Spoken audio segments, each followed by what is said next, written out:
looks pretty gloomy outside my window Friday afternoon. We're going to brighten it up in here. Yes, definitely. So Carter Strang is a partner at Tucker Ellis. He is a past CMBA president and will shortly be sworn in as the 2020-2021 Bar Foundation president. So as a Kent State freshman, Carter was a witness to many of the events in Kent, Ohio, and at Kent State University, May 1st through 4th, 1970. A former social studies teacher, he has created a resource guide for those attending today's presentation, as well as 5 lesson plans for high school teachers and students to use. We'll have that resource guide available on our 3Rs website, so feel free to share that with anyone you'd like. Carter will address as many questions as possible at the end of this presentation. If he doesn't get to you, or you have others after today's program ends, feel free to contact him at carter.strang, S-T-R-A-N-G, @tuckerellis.com. We'll also put that in the chat feature for everyone to see. A couple of housekeeping things.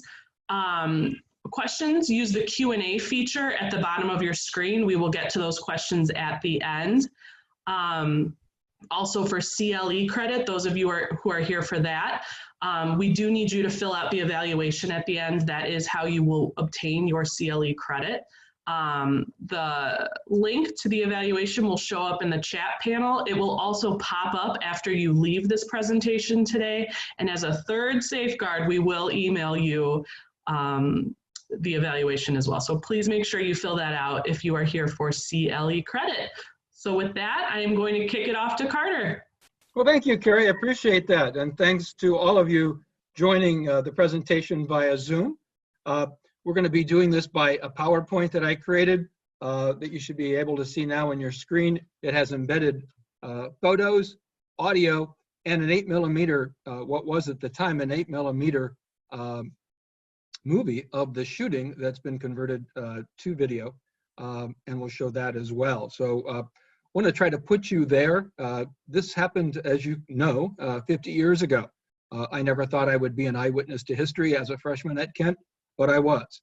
And I want to share not only what happened, but my personal recollections too, as a student and what I observed. So there's no better way to start the presentation than by some iconic music by Crosby, Stills, Nash, and Young.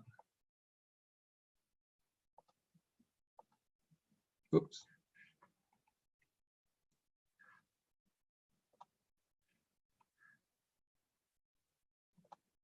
Jim Soldiers and Nixon's coming. We're finally on our own. This summer I hear the drumming.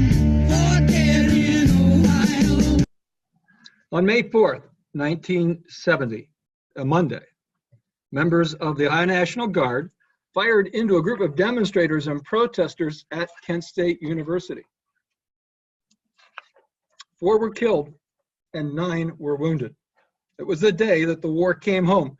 It was the first time in American history that troops had fired on anti-war protesters.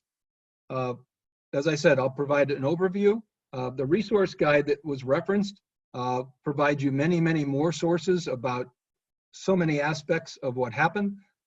Do encourage you to check that out. A number of phenomenal links to audio, to photos, etc. As I said, I'll include my personal observations as well.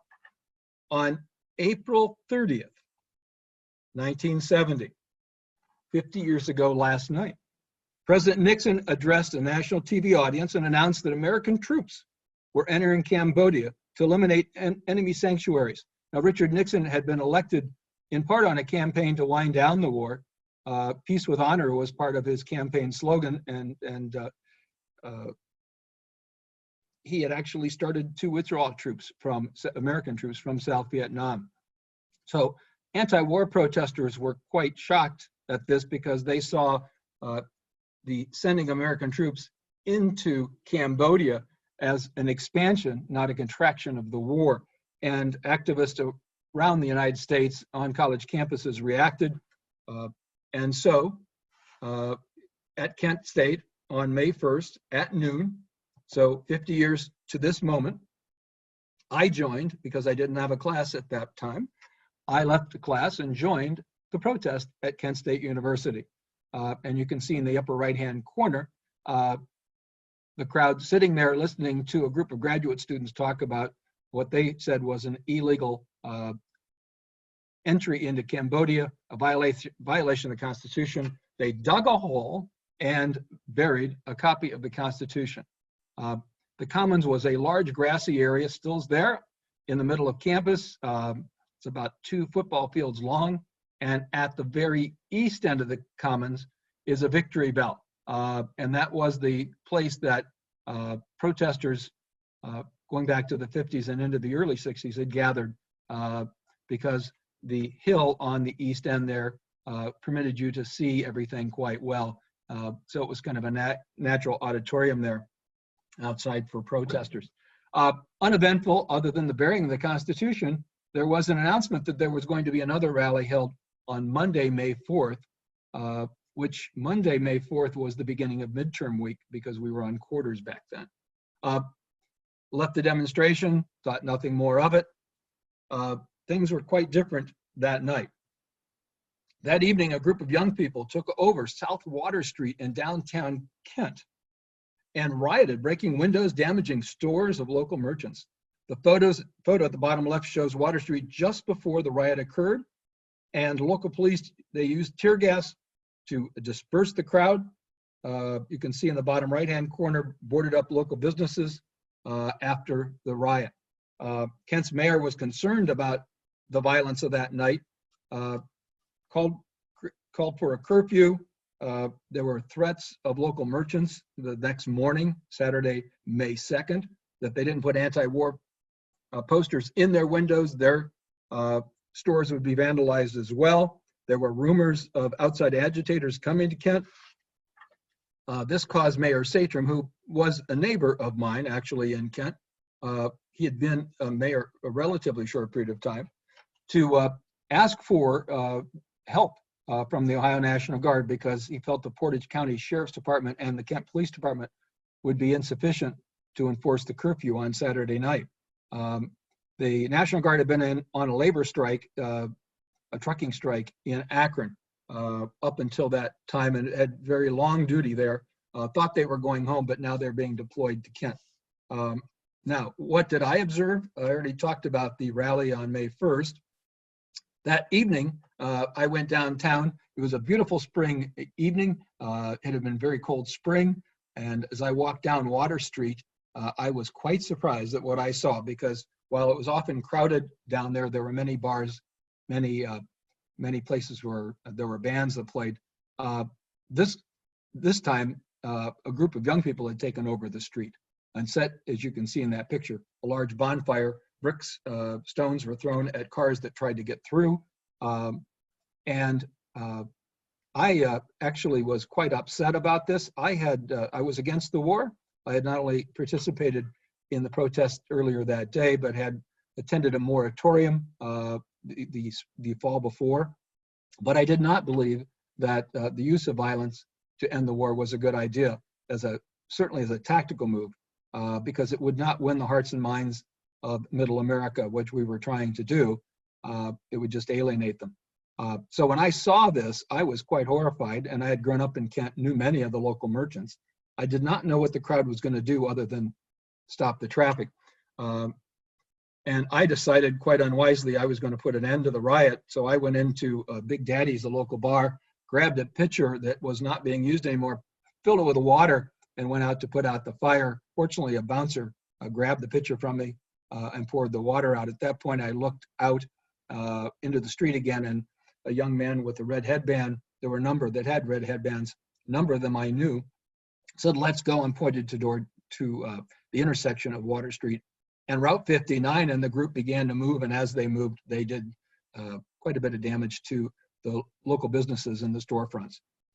Met there by the sheriff's deputies and the Kent police and dispersed, actually chased up to the university about a half mile away and eventually dispersed. I did run into one gentleman that evening, a young man who, quite surprisingly to me, said he was yelling at the sheriff's deputies, one of whom I knew, so I took exception to that. And he looked back at me and said, hey, the revolution, we came in here from Bowling Green, which is not a radical school. But he said, we came here from Bowling Green, and the revolution is going to start right here in Kent. There's been always a lot of talk about whether there were outside people that caused the damage at Kent and were involved in the protests. I can tell you that an awful lot of the people that I saw Friday night, Saturday, and the other days up to May 4th were students. I can recognize them. A number of them I went to high school with. Saturday night, May 2nd, large group of anti-war demonstrators gathered on the Commons again. There was not a curfew on the at the university. And they marched around the dormitories and eventually got to be a crowd of almost 2,000.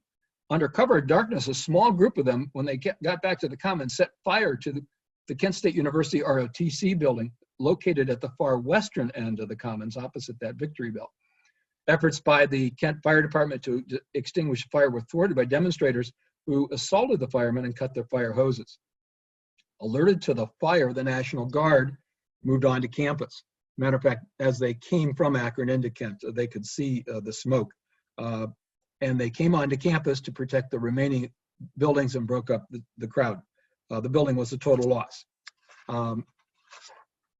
I did not see much of this. I was out of town, but I did see, as I returned to town, I could see the smoke.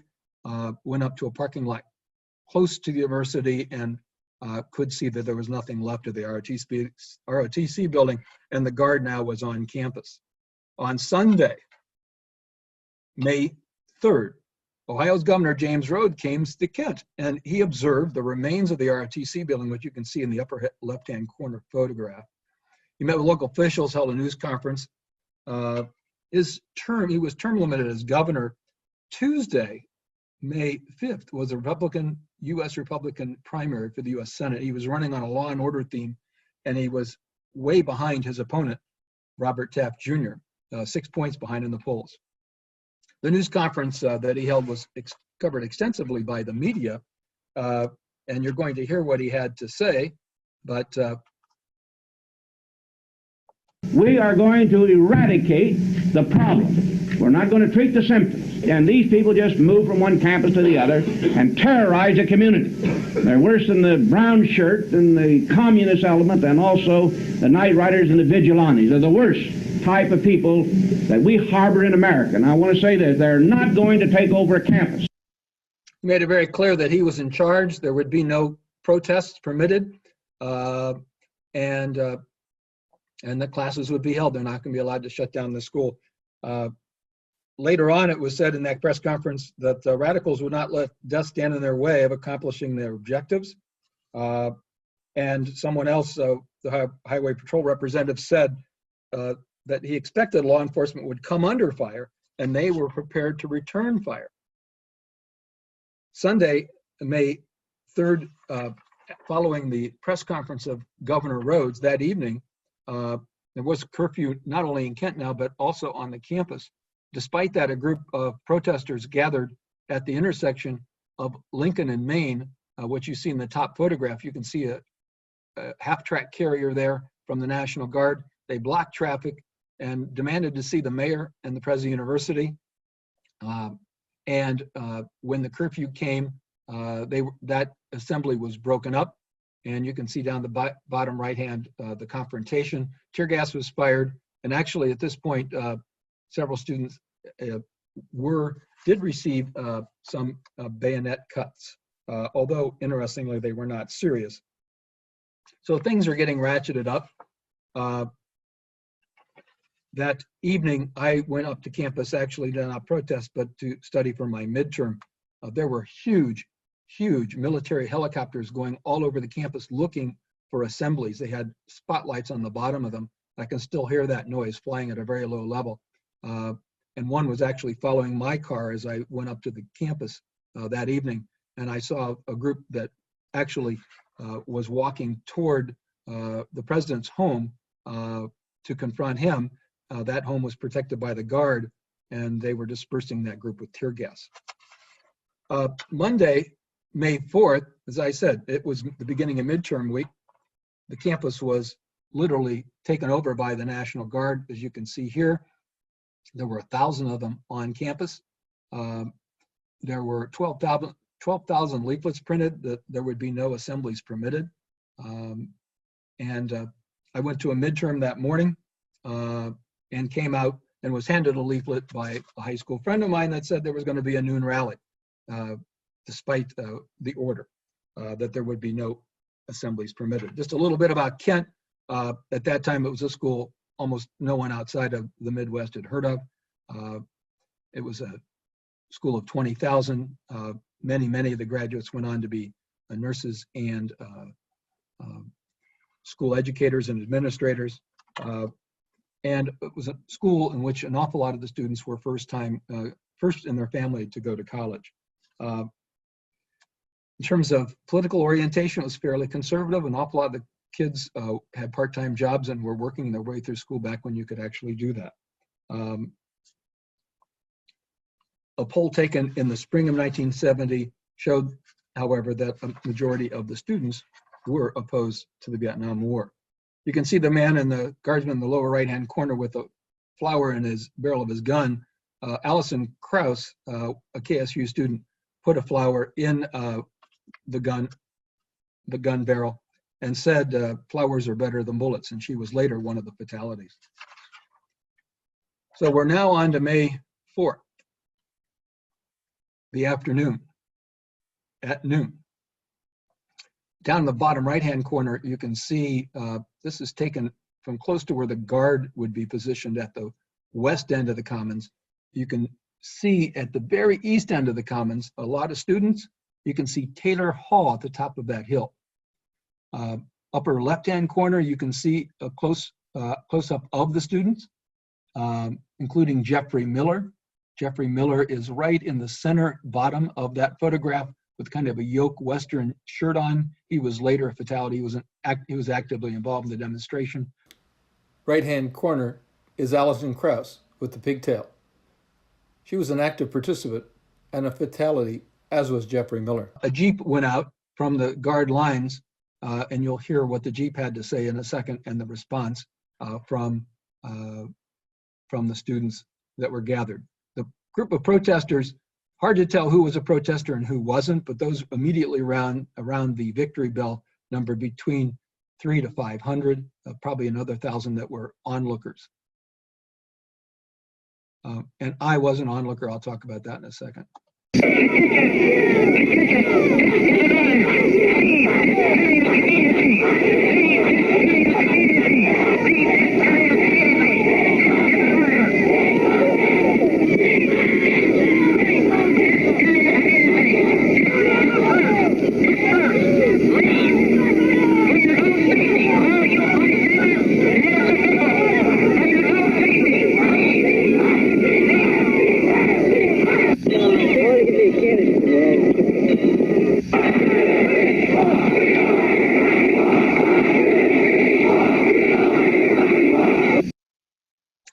Harold Rice was a Kent State University policeman in the Jeep with the National Guardsman.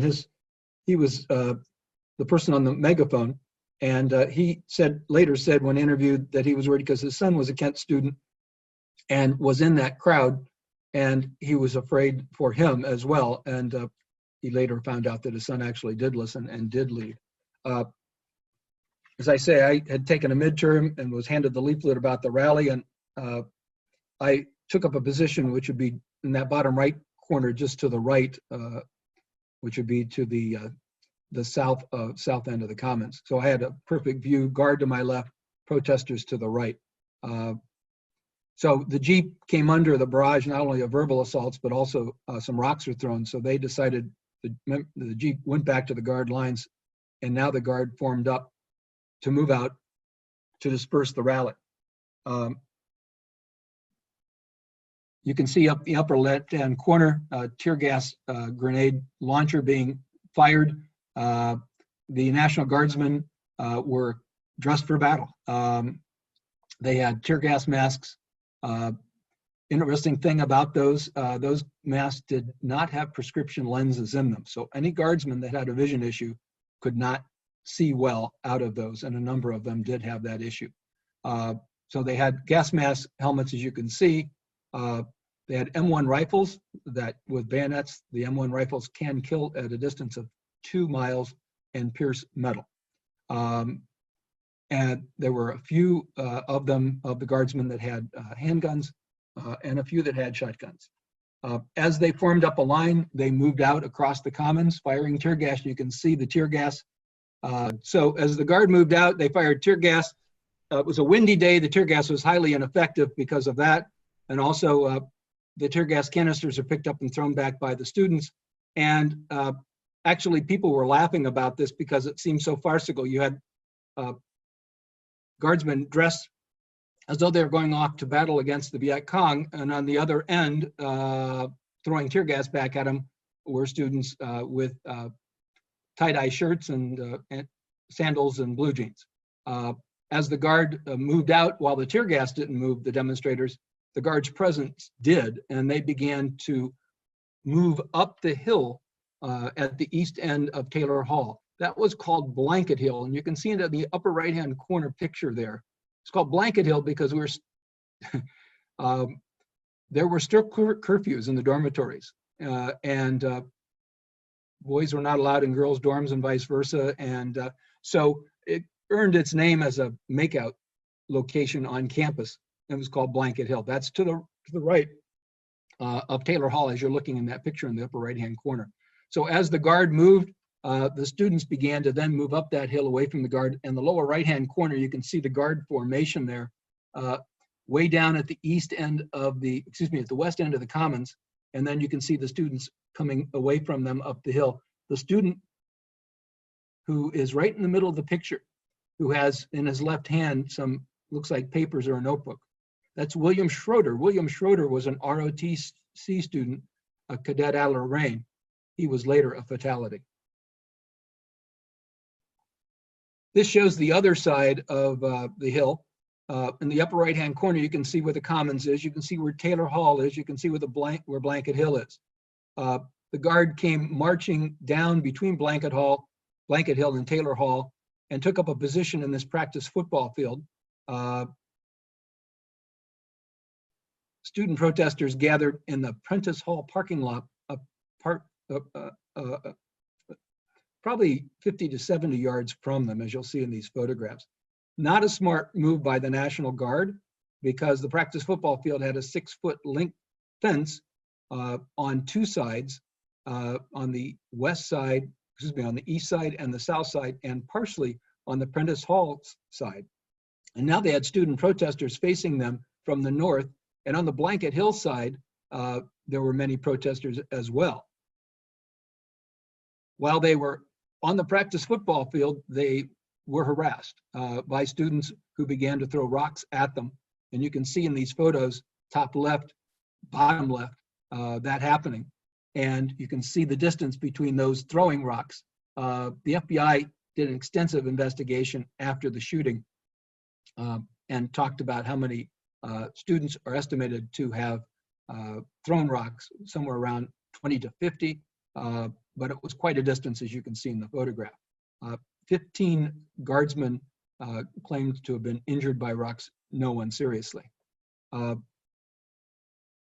guard was on the practice football field for approximately 10 minutes.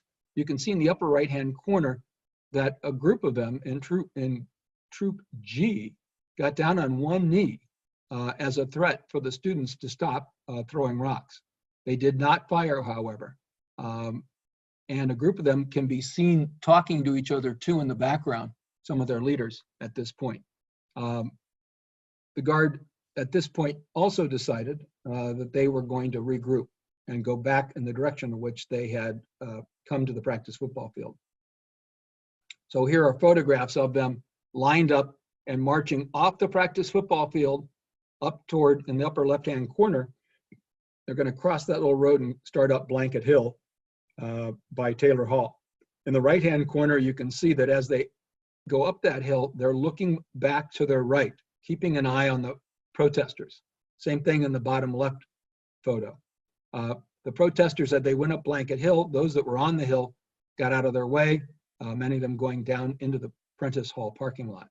One of those that you can see walking into the parking lot in the bottom right-hand corner with a little box around her. That's Sandra Shore once again, moving out of the way. She was not an active participant in the protest, but was a fatality. The top two photographs are actually the same photograph. The one in the upper right is a close-up of the one on the left.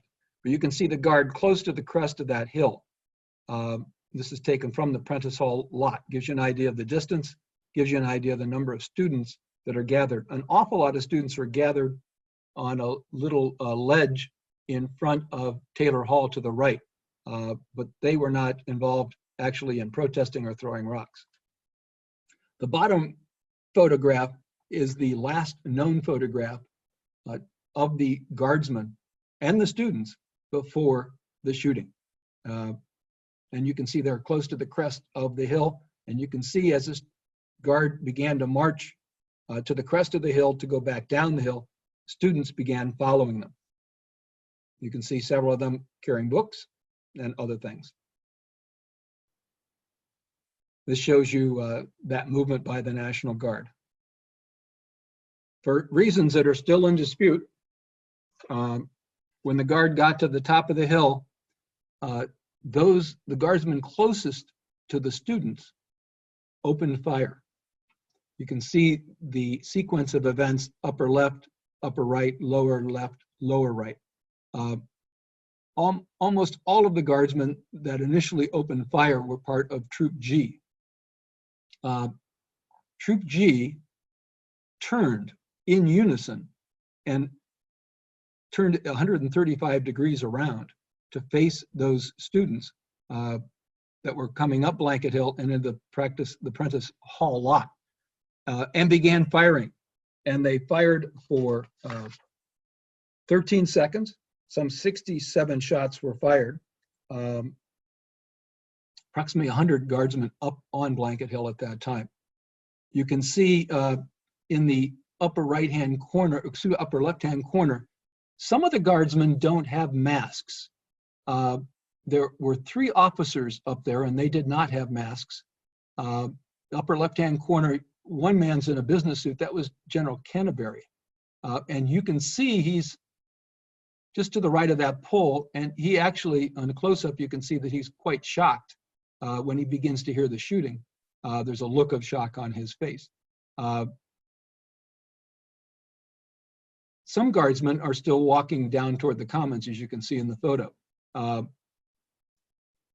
number of the guardsmen fire up in the air and do not fire at students. Some fire from the hip and don't fire at students. Some do take aim at students. And you're going to hear the shooting. Oops.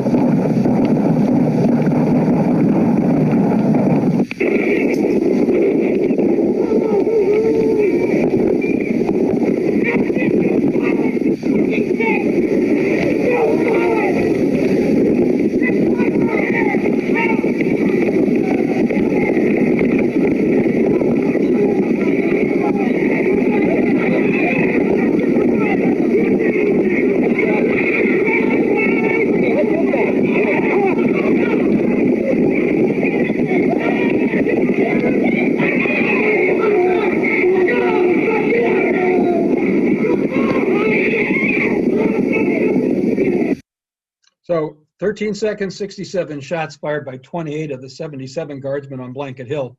Bottom right-hand photo, you can see Major Jones, who has a baton, and he's physically restraining the guardsmen to get them to stop shooting. When the firing began, those students that were walking in the direction of the guard turned and began running away. As I said, 4 were killed and 9 were injured. And all but 2 of those that were shot in the side or the back. Not only 2 were facing the guard. So Taylor Hall was a communications and journalism building, and there were an awful lot of people with cameras, and that's one reason we have so many photographs. In a dormitory about a quarter mile away, was a student who viewed the confrontation through the lens of his 8mm camera and actually turned it on. This is the only known video or 8mm of the shooting. It's grainy. You'll see the quality is not particularly good. And you have links to this in your resource guide as well. And I'll play it at least one more time. Yep. Here it is. There is no audio to it. So you can see the students. The guard is at the top of the hill. It's hard to see, but you'll see a puff of smoke. They'll slow it down here. You get an idea of the distance and the number of students.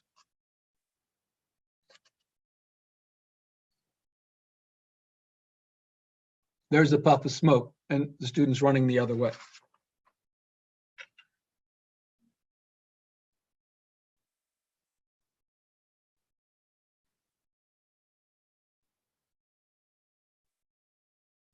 This is the view from where the guard was standing when they shot. There's the Prentice Hall lot. Again, giving you an idea of the distance. When the shooting began, some students did not react because they felt for whatever reason that the guard were firing blanks. They couldn't believe that they had loaded weapons. I had no doubt that they did. I wouldn't think they would have carried guns without them being loaded, although I could not imagine that they would need them to be loaded or need guns. But at any rate, others ducked for cover. As you can see, here's the terrace I told you about by Taylor Hall. And you can see them ducking for cover. In the upper right-hand corner as well, students that were down by the Prentice Hall lot ducked behind cars as best they could. Oh, let me go back to this one. Just above, in the upper left-hand corner, you can see a gentleman in the forefront with black glasses. Right above his head is a young man who is facing the guard, even though they've started to fire, and he's giving them the finger. And that was Joseph Lewis from Massillon, Ohio. He was 60 feet away and he was shot twice. Later, the guard said he shot him because he thought he was going to throw a rock with his left hand, although he did not have a rock in his left hand.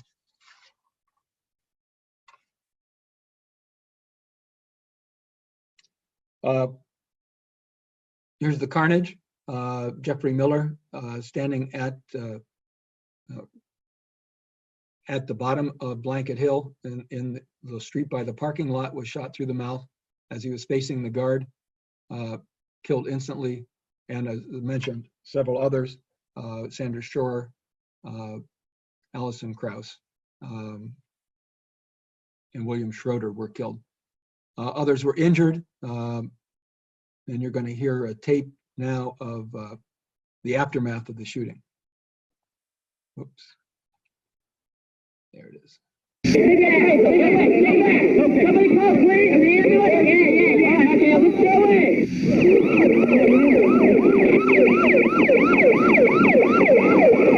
Somebody call, but another ambulance. Up here. Two more ambulances. Come on. There's people dying down there. Get ambulances up here.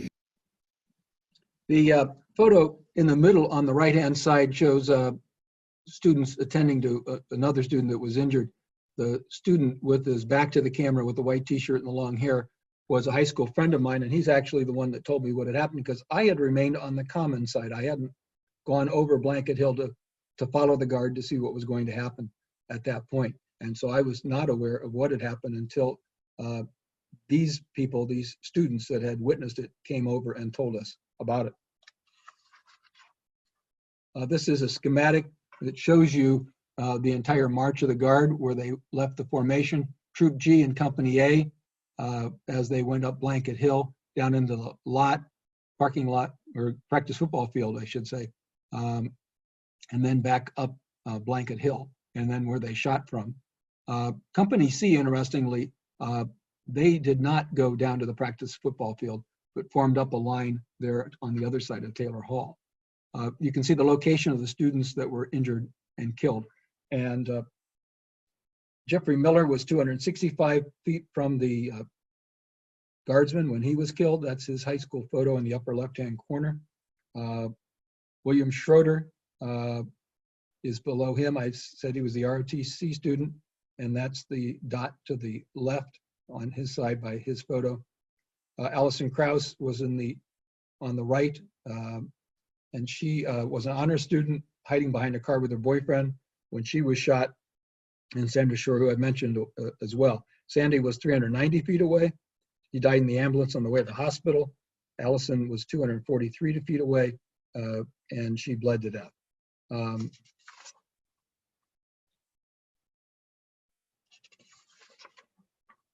As bad as that was, and it was bad, there was almost a bigger carnage afterward, because what you had were a number of people that were observers, non-participants in the event, who had remained like me on the commons.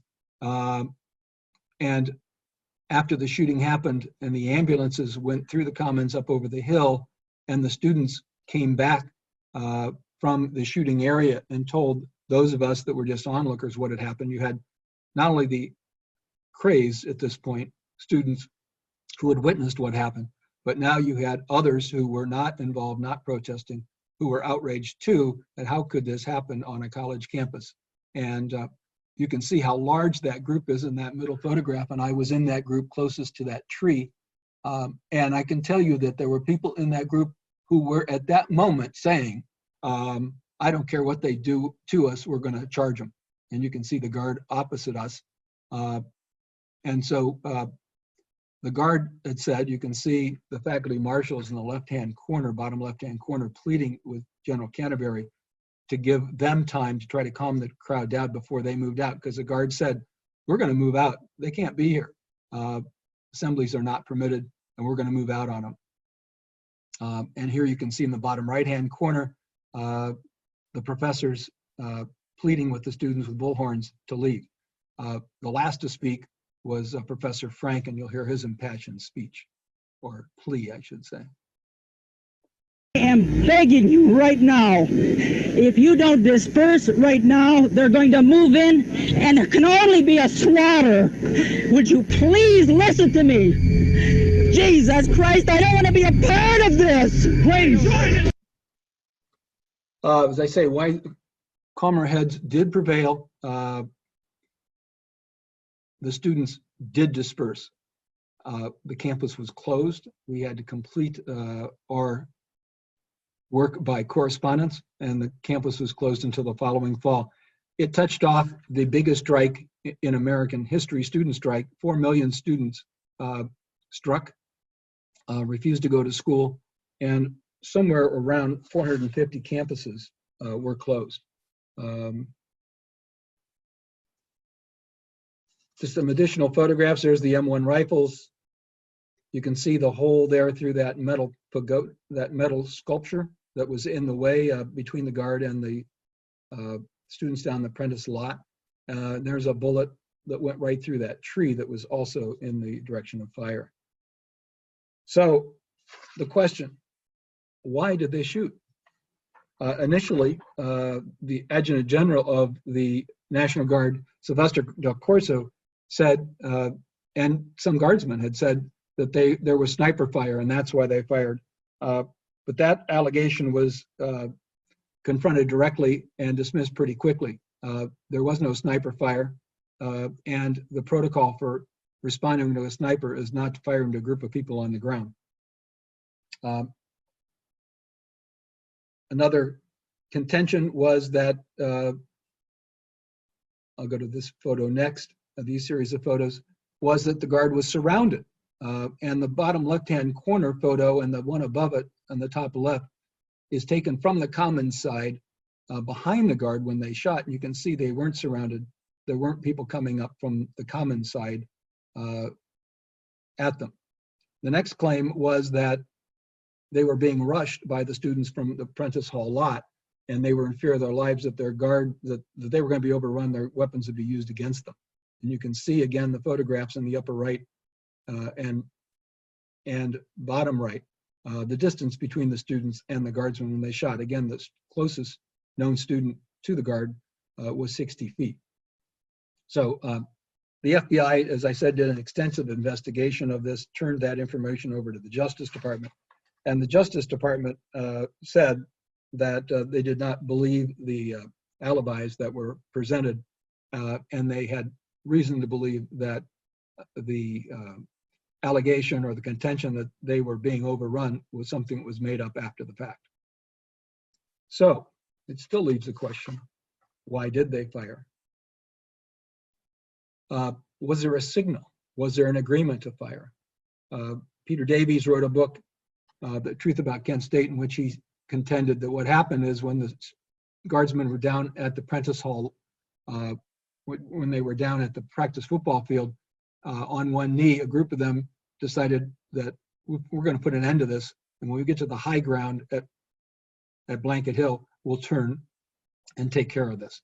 No one's ever admitted to that. It's a theory and a belief. Was there an order to fire, visual or otherwise? Some focus on Sergeant Myron Pryor at the left. He's very much in the front with his left hand and his pistol. He denies having fired, actually, that pistol. He said he just pointed it, but he was initially someone that was investigated as possibly a reason. And the other question is, was there an order to fire? So in 2007, one of the students that was shot was Alec Anfora, and Alec Anfora listened to the tape that you just listened to and said that he heard for the first time an order to fire. Guard, point, fire. And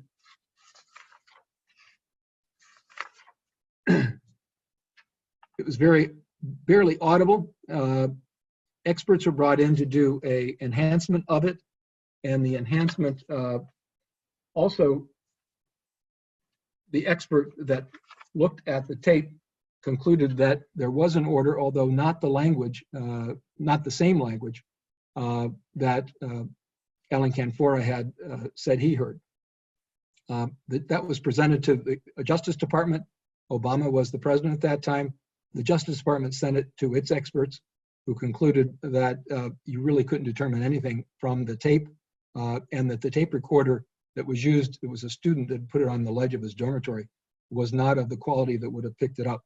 Another question about the verbal order to fire has to do with, the question is, wouldn't the guardsmen have all turned and fired together if there was an order? And we'll go back to the photo. You can see that many of them are still walking the other direction. Why would just one group, furthest from that tape recorder, by the way, turn and fire with the rest of them not if there was an order? The guardsmen say that the words that were allegedly used to fire, that were alleged to have been on the tape, would not have been the type of order that they would be given, even if there was an oral order to fire, which they said they did not receive. So that's still a mystery and still being investigated. We're going to finish up here shortly, and I have your questions, but I just want to say there was an investigation afterward. President's Commission on Campus Unrest, called the Scranton Commission, determined the indiscriminate firing by guardsmen was unnecessary and unwarranted and inexcusable. There were criminal cases. Portage County grand jury indicted 25 people, but 24 were students and 1 was a professor.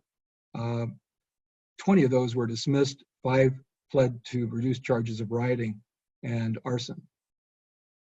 There were 8 of the guardsmen indicted by a federal grand jury for violating the civil rights of the students, but Judge Battisti dismissed those because he didn't believe they had met the proof required for the federal statute in question, which required a specific intent to kill a specific person. Then there was a civil case. Judge Thomas, Judge Young were the 2 judges. It was first Judge Young, who presided over one of the largest civil trials in American history at the time. Result was a verdict in favor of the defendants, the guardsmen, and the state officials. It was a 9-3 verdict. However, that got appealed, and it was overturned. because a juror had been intimidated and not removed from the jury. And a second trial was held with Judge Thomas. Just into that trial, there was a settlement reached. $675,000 was paid to the families, almost half of it going to Dean Kaler, who you can see in the wheelchair on the right. He was paralyzed from the waist down from the shooting. This was the statement of regret that was part of that settlement. So at this point, I think it's a great time to open it up for questions. Carrie? Yeah, if you have a question, please use the Q&A feature at the bottom of the screen. It's in the toolbar. Just type it in there and we'll ask it to Carter. Carter, we have one question so far. Do you believe there was an order to fire? I think that's your opinion. No, I do not. And one of the reasons is, wouldn't you expect the guard to continue? If they were, first of all, if there was an order to fire, I expect that they would all respond at the same time to that, not just the one small group. Also, I would think that would be a complete defense in a criminal case and in a civil case.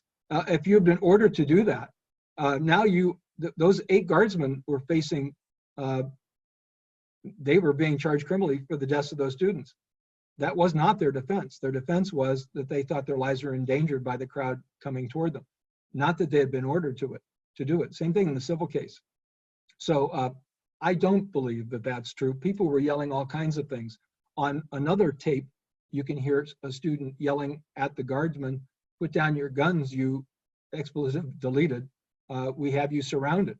Now, no guardsman said they ever heard that yell, but people were yelling a lot of things. So I don't think there was a verbal order. I tend to believe the Peter Davies that there might have been some kind of an understanding, because it makes sense given where they were when they shot that you'd want to use the high ground. Great, thanks. Another question, were the guardsmen who ultimately fired the same ones who were kneeling down watching the students gather? Yes. That was Troop G. And then going back to the legal proceedings, how was the settlement distributed and why? Yeah, the idea of the settlement was, what I didn't mention is when the appeal was filed after the 9-3 verdict in favor of the guardsmen, Governor Rhodes and President White of Kent State University, that was appealed to the Court of Appeals, the Sixth Circuit.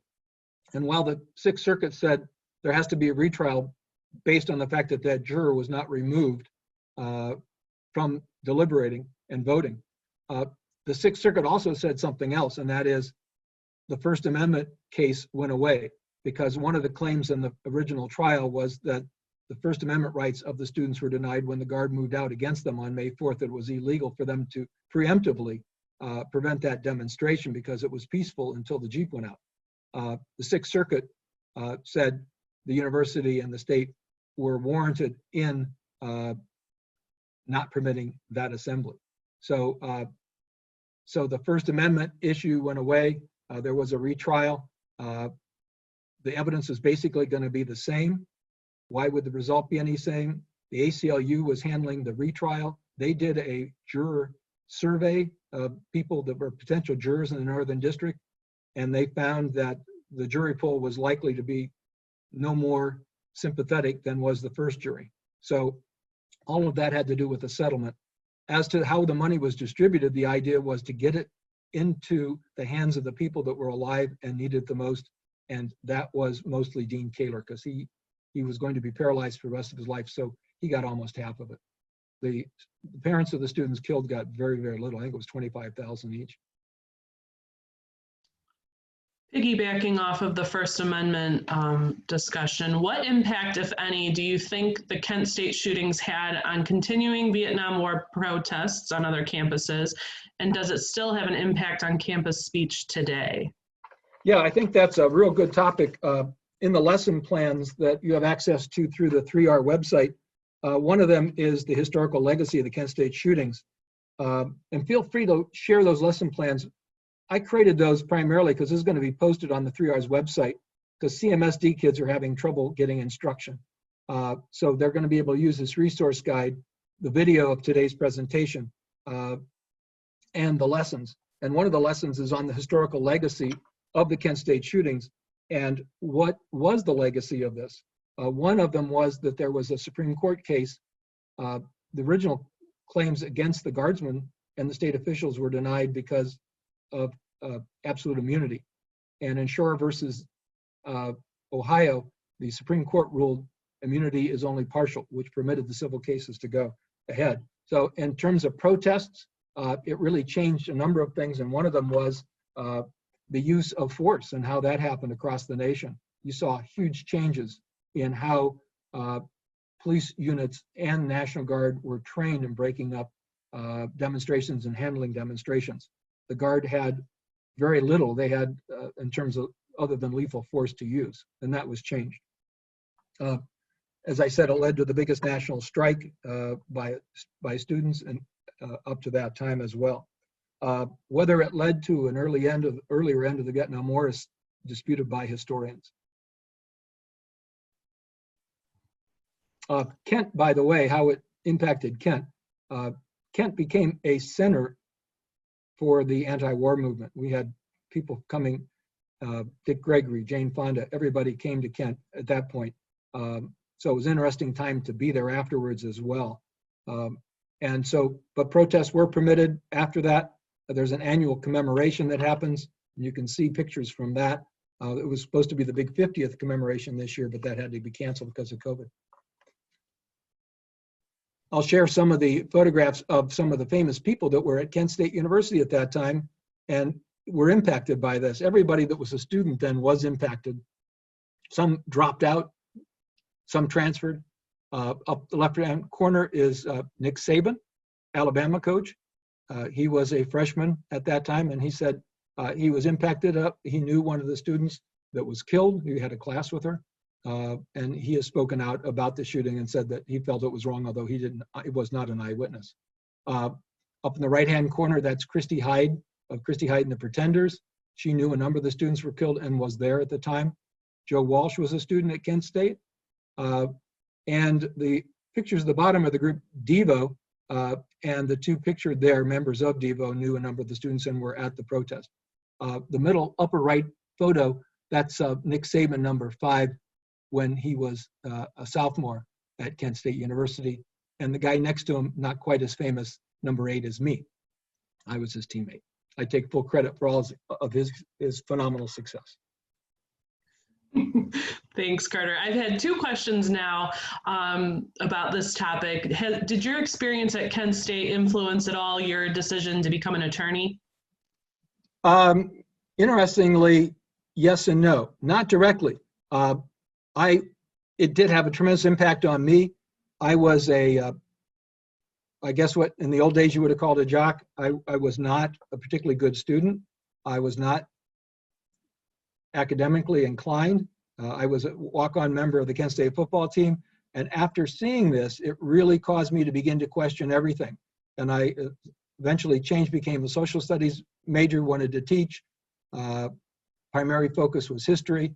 And that eventually led, I taught at Shaker Heights High School for a number of years, taught criminology, had guest speakers that came in that were judges and attorneys, and that's when I began to think of making a career change. So indirectly it did, because had I not become a serious student, I never would have been able to get into law school. I also then began to get involved in various campaigns. I was coordinator of the McGovern campaign, door-to-door canvassing in Portage County my sophomore year in high school, or in college, and have been involved in political campaigns since. Thanks, Carter. And I will say, fun fact, Carter and I are both alum of Kent Roosevelt High School. I too grew up in Kent. And Go Rough Riders. Woohoo!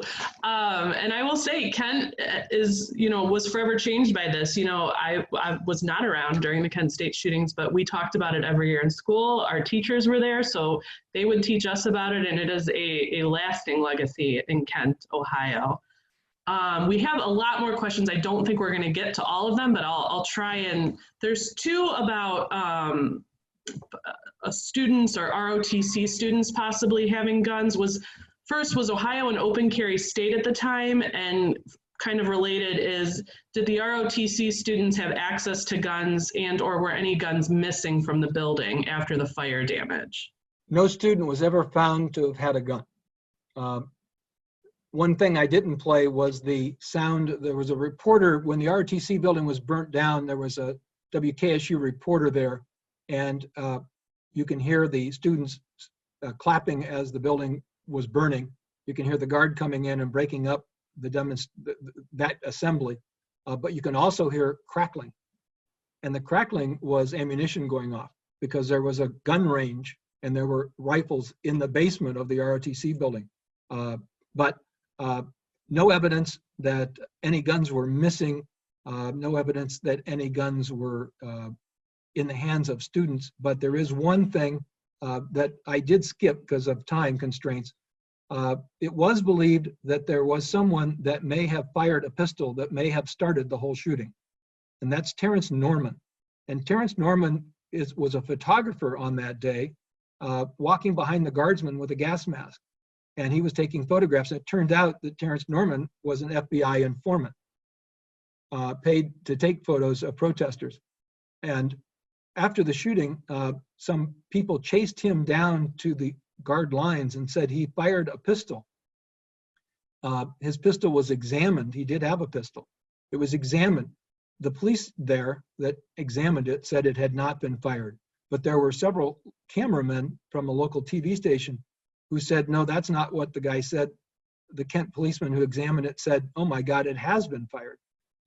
So quite a bit of the why the shooting happened at one time was focused on Terrence Norman and whether he may have fired and set off the shooting. But the later analysis of the shooting showed that the initial shots were from M1 rifles.